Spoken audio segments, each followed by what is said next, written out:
America First with Sebastian Gorka. Coming up at 3 on AM 970.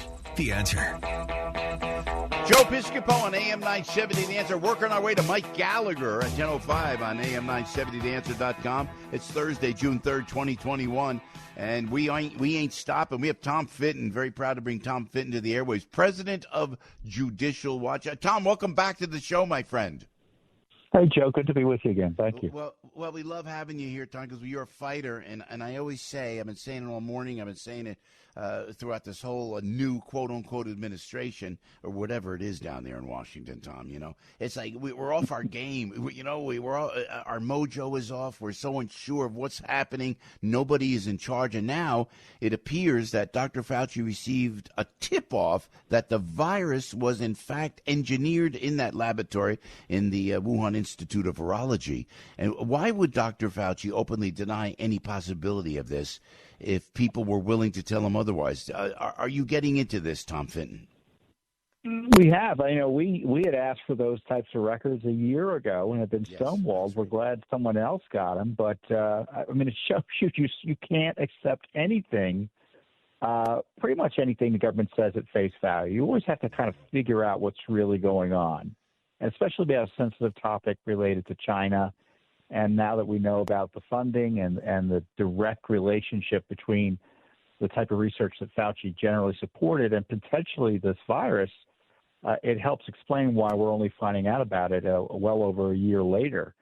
What also was interesting in those emails, Joe, I don't know if you saw them, and this is probably even more interesting because the guy who sent them that email who had suggested it could be engineered, a few months later, obviously with Fauci's support, said, no, it was natural. But Fauci himself sent along material about gain of function with some urgency because he knew at the time that this was going to come up. So to me, we all know why Fauci had a lot to cover up. But what really bothers me is the lack of interest by the dishonest media, the lack of interest by and the what I call we're in the middle of the not the Great Depression, but the Great Suppression, where anyone who says anything that is outside the narrative of the far left or WHO or Fauci world gets censored. So if you raise questions like this, you were censored. I tweeted out something last year about Fauci. He had sent an email to Hillary Clinton saying how much he loved her or something like that. I thought, isn't this interesting? And I said as much. Well, I was the subject of critical stories in the New York Times, the Washington Post, USA Today. It was suggested I was making Fauci less safe. We sued for records about his communications with China. We were criticized by the media for doing that. Yeah. This is an issue. What worries me, Tom, and you'll probably know this before anybody else. Did the United States government have any play in this gain of function? That's what I'm afraid. And it seems, did those emails insinuate that? Did I catch that maybe the government knew? Would they have had a part of it? Let me ask that, Tom. What are you thinking? Yes, and that's what Fauci's concern was. He was concerned, it looks like, based on the emails, that they were funding this type of research directly. He was generally funding and supported gain-of-function research. And if this virus emerged out of the Wuhan Lab Institute, the thinking is it's mostly that type of research, supposedly done for the good of the world, that resulted in that release. The other angle is, which, again, I don't know if I'm even allowed to say this, it's communist China.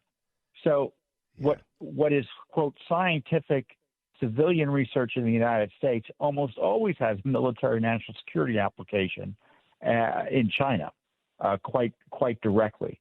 And so, the question is, was this if it was engineered, for what purpose was it engineered? But, I don't know if that question's banned yet, so I don't know if I can even write it. I know. I know. Isn't it so weird that Facebook and everybody in Twitter, they would shut you down if you said anything about the Wuhan Institute of Virology.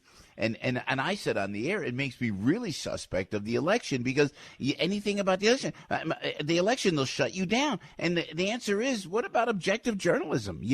Like what you practice. We're just asking the question, what's the source of this? But why were they covering that up? It was so suspect. And then this is my main question, Tom Fitton, and my main fear. What do they have next in the pipeline?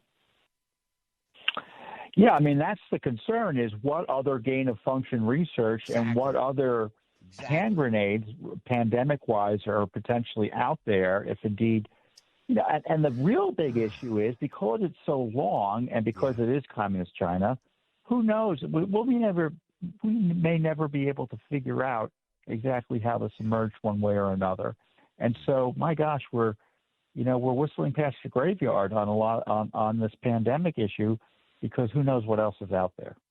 And the research you've done on Joe Biden, we talked before about the president being compromised because of Hunter, and this Bobulinski thing just went away strangely. I mean, do you think that this guy Joe Biden is compromised by the Chinese, and that's why he just refuses to go right between their eyes the way President Trump did? Yeah, I do think he is compromised. I mean, practically speaking, he is, because he his son had business relationships with the Chinese government-controlled entities. The information that's out there suggests that Biden personally benefited from it and was a participant in it. So he is necessarily compromised. Oof. The good news is the Biden administration politically is a bit more sophisticated and seems to be waking up a little bit and is pushing harder for some answers on this. But, of course, a day late and a dollar short in some respects. Yeah, Tom, great. Well, keep up the great work at Judicial Watch, Tom Fitton, and you really appreciate your fight. It really, puts us at ease. And you know what it does, Tom Fitton? It gives us hope. So thank you for that, my friend. And you're welcome. There is hope. If we do what we're able to do under law to hold these folks accountable, the truth will prevail, I'm convinced. Yeah, God bless. Thank you, Tom. Thank you so much, my friend. Tom Fitton right there.